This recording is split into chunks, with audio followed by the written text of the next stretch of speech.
Viewers, you are welcome to this program called Encounter. Encounter is a program of the Africa of the, excuse me. Viewers, you are welcome to this program. It's a program titled Encounter. It's a program of Arewa Today, a program that intends to discuss national issues and other topical developments that are happening both nationally and in our state. So with me in the studio today is Honorable Rambi Ibrahim Ayala, a former member of the State House of Assembly.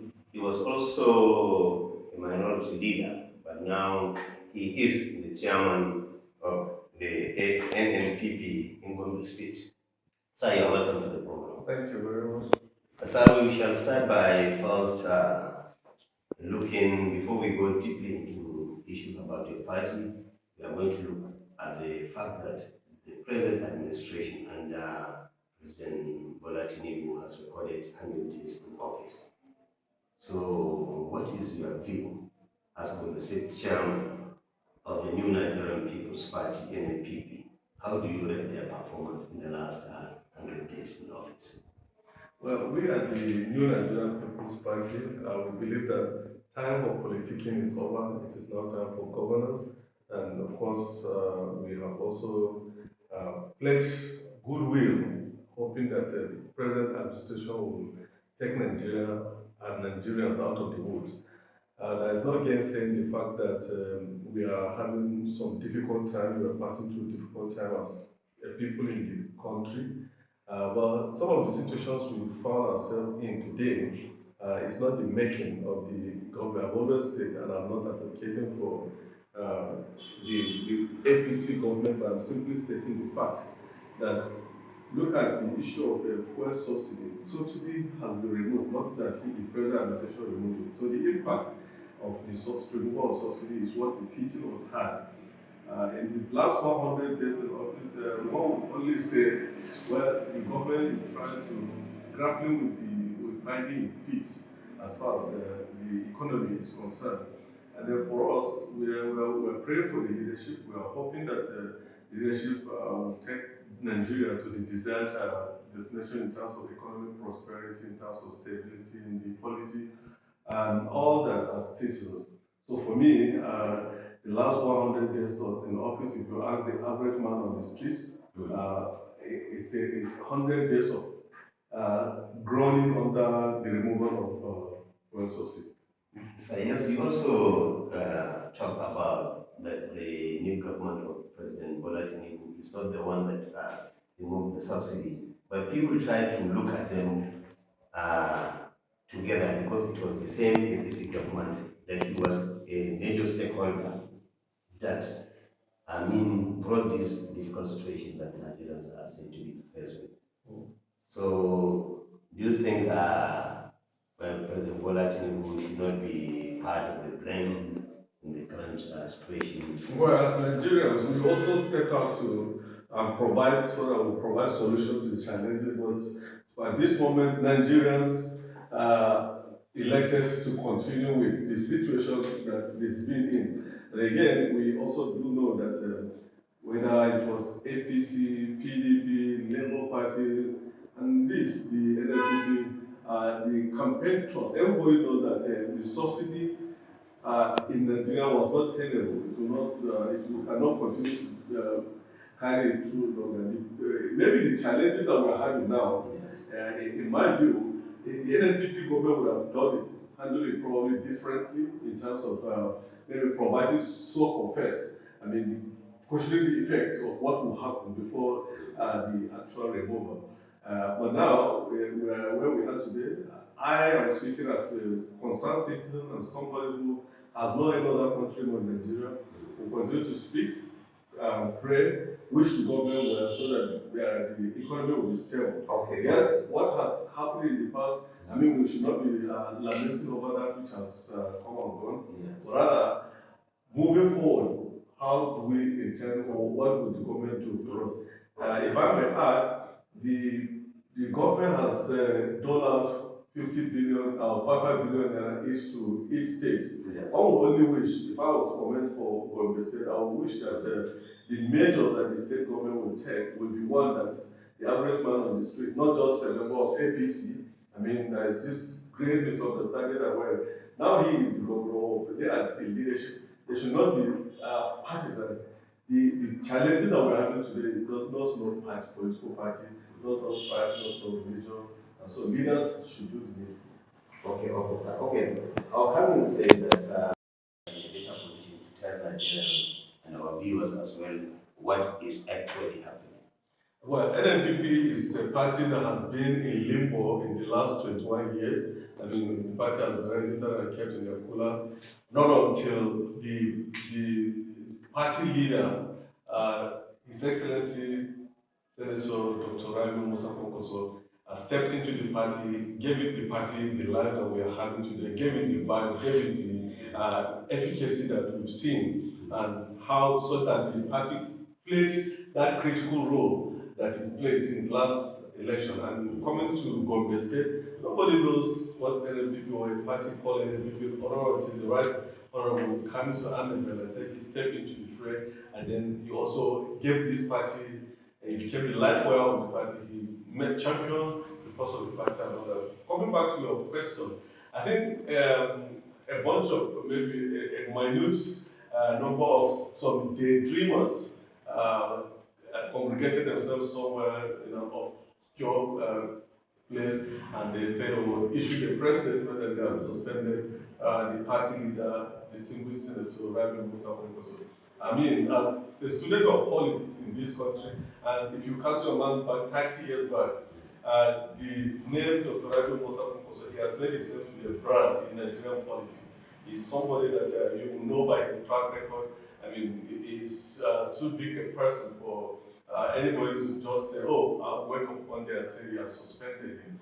As a member of the NNPP and as also the state chairman in Gombe State, and doubling again as the national secretary of the NNPP Chairman's Forum in Nigeria. Okay. There's nothing like that. Never has the party in any very serious forum or structure had any meeting to so suspend the party leader. Okay, so okay, it's not, of course, what is news to the media is when somebody say, when a news personality's name is being term is being made to drag into the mud, that's when news could sell. So we understand that some people try to make gains of that. But as we speak now, I mean, there is with that what was contemplated, there is a court order restraining whosoever has ever dreamt, whether in his family or anywhere, from contemplating and making an idea. Both the party NNPP has gone to court to do that, and also distinguished Senator Rabi Musa Konkoso has done also that. So for us, we don't have any problem. But you know, in politics, it is normal for you to have situations like that where people continue to try to hit the polity here and there, but we are good. Yeah, but Honorable Ayala, you know, things do not just happen in a party. So what actually led to this development? Why should people just come out one day and say they have removed or suspended Rabi Konkoso, who is the national leader of the party? What actually was the reason that even that situation even I think if you actually from Gombe, a member of NNPP, I would say it is not perfect from the brutal blow that distinguished Senator Rabi Musa Konkoso and the NNPP gave to opponents in Kano, and you could take it to that level. And so I'm sure the opponent, people in other political parties may not be too happy, and they are trying to see if we can make trouble here and there.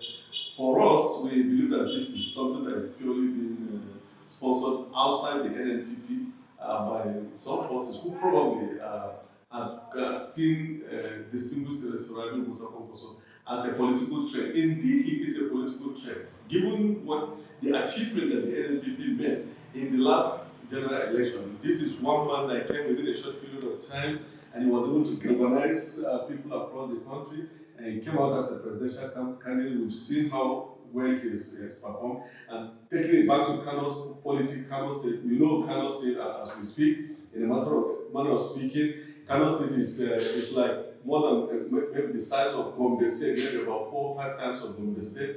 And so in Kano State, the NNPP government today in Kano, we have the governor, we have 2 senators, we have 19 House of Reps members, we have the State House of Assembly with us, and among other offices.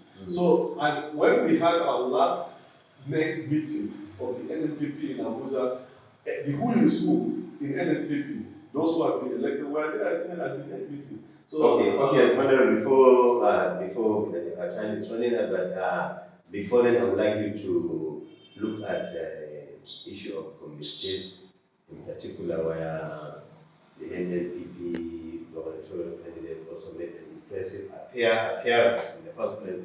But if you look at the state assembly elections, I think there is no any member candidate from the NNPP that won a seat. What do you think contributed to that?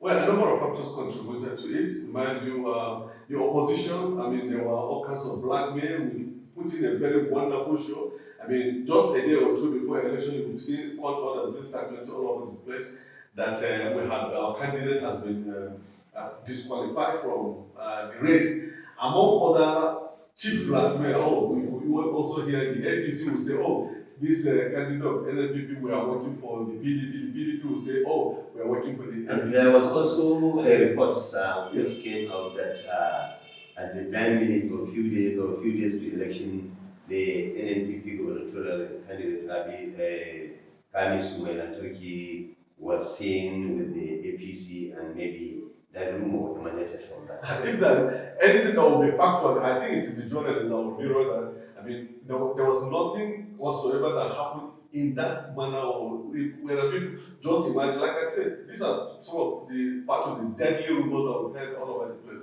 If there are people who sold out their mandate, I mean, and all that, and you could tell in Gombe here, probably the PDP who chickened out, but the APC was a threat to not only the APC, the PDP, the NNPP was a threat not only to the PDP, but even to the government. And if you were in Gombe here, within the period build up to the election, no single candidate, gubernatorial candidate, was able to put up a show, have a structure, sold the party out. I mean, in terms of advertise, get party to the doorstep of the people, the way Right Honorable Kamiso Ahmed Turkey did within that short period of time. Okay, so before we go, what do you think, or what is your, call to the members of your party in the state, and how do you think some of these challenges can be improved? Yeah, for us, all we are trying to do now, like I did mention earlier, that this is not a time for politicking, this is a time for governance. But as a party, we are taking stock. We are trying to reposition ourselves. We're trying to also, we've just, the party at the national level has just rebranded the party, brought out new membership card, and we're trying to start engaging people, do membership drive. I can assure you that we've been receiving calls from several quarters where very serious-minded people in different political parties in Gombe State who are willing and ready to partner with us to be in the NNPP. NNPP, just watch out. In the next coming election, by God's special grace, it will be one party to beat, a party that we are hopeful that in the next round of election we will form government. Honorable, lastly, there was this understanding, was it a bit of romance with the national leader of the party, Rabi Musa Konkuso, with President Bola Tinubu, and many people even expected that he would be part of the government, but eventually that story died away. Do you think there was a fallout? No, it was not fallout anywhere. I don't know, as you follow event, you've seen the candidate of the PDP, the former Vice President Atiku Abubakar, having a romance with our candidate, Dr. Rabi Musa Konkuso, using your word, the romance. The candidate of Labour Party visited him and they interacted. Of course, the president of the country, I mean, as a president, you could get people whom you want to listen to them, want to also interact with them. Dr. Rabi Musa Konkuso is one person, is an elder statesman by every definition, as far as this country is concerned, that whoever is the president from whichever political party would want to tap from his wealth of experience. I mean, don't forget that Dr. Rabi Musa Kwankwaso was a governor, they were the first generation of governors in 1999 together with the incumbent president. So, I mean, in the class of 99, I don't see anything wrong if the president tried to get across his colleagues.